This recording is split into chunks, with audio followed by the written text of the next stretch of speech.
Եվրախորհրդի խորհրդարանական վեհաժողովում նախագահ Սերժ Սարգսյանը առաջին անգամ բացատրեց եւ հիմնավորեց, թե Հայաստանի համար ինչու ընտրվեց Մաքսային միությունը, հերքելով Ռուսաստանի ճնշումների բոլոր տարբերակները։ Քաղաքագետ Հրանտ Մելիք-Շահնազարյանը ելույթը կարևորում է նաեւ այն առումով, որ Ռուսաստանի եւ Հայաստանի միջև այսպես կոչված անելանելի վիճակը իրականում խանգարում էր Հայաստանի ու Եվրամիության հարաբերությունների զարգացմանը։ Այս ելույթը, որը տեղի ունեցավ ԵԽՎ-ում, բավական լուրջ հնարավորություններ կտա հետագայում բոլոր կողմնակի հարցերը մի կողմ դնել եւ Հայաստան-Եվրոպա հարաբերություններում որպես ելակետ եւ որպես վերջնանպատակ ընդունել բացառապես երկու երկրների շահերն ու հետաքրքրությունները։ Սերժ Սարգսյանի հանդիպումը Ֆրանսիայի նախագահի հետ նույնպես կարևոր էր, քաղաքագետը վստահ է։ Վիլնյուսի գագաթնաժողովից առաջ նման հանդիպումը կարող է վճռորոշ դեր խաղալ ասոցիացման համաձայնագրի նախաստորագրման համար, բացառապես քաղաքական առումով։ Նա չի բացառում, որ հենց այդ հանդիպման հաջողության արդյունքում Սերժ Սարգսյանը բոլոր պատվիրակների առջև հայտարարեց. Հայաստանը Վիլնյուսի գագաթնաժողովին մասնակցելու է։ Ըստ նախագահի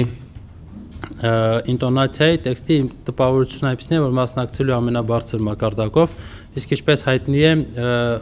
առանց որևէ բան ձեռք բերելու, առանց որևէ լուրջ ակնկալիքների նման մասնակցություն պարզապես անիմաստ կլիներ եւ անիմաստ կլիներ այդ նման հայտարարությամբ հանդես գալ։ Եվրամիության հետ Հայաստանին հիմա ավելի շատ կապում են քաղաքական եւ մշակութային հարցերը։ Նախագահը նույնպես նշեց, որ տնտեսական առումով Հայաստանը 20 տարի է մեկ այլ արժեհամակարգում է եւ դրա վրա միանգամից խաչ քաշելը պարզապես լուրջ սխալի կարող էր հանգեցնել։ ԵԽ-ում նախագահը նշեց, ասաց պատկերացրեք ընդունեն այնպիսի չափանիշներ Մաքսային միության մեջ, որից հետո Հայաստանը հնարավորություն չունենա ապրանքներ արտահանելու դեպի Ռուսաստան։ Այն դեպքում, երբ մեր արտահանման 1/3-ը գյուղմթերքի,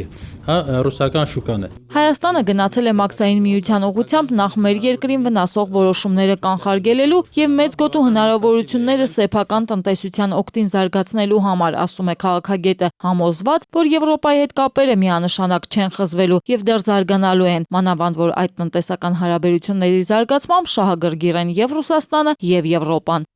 Աննա Գրիգորյան, Վահե Եղիազարյան, ժամը լրատվական։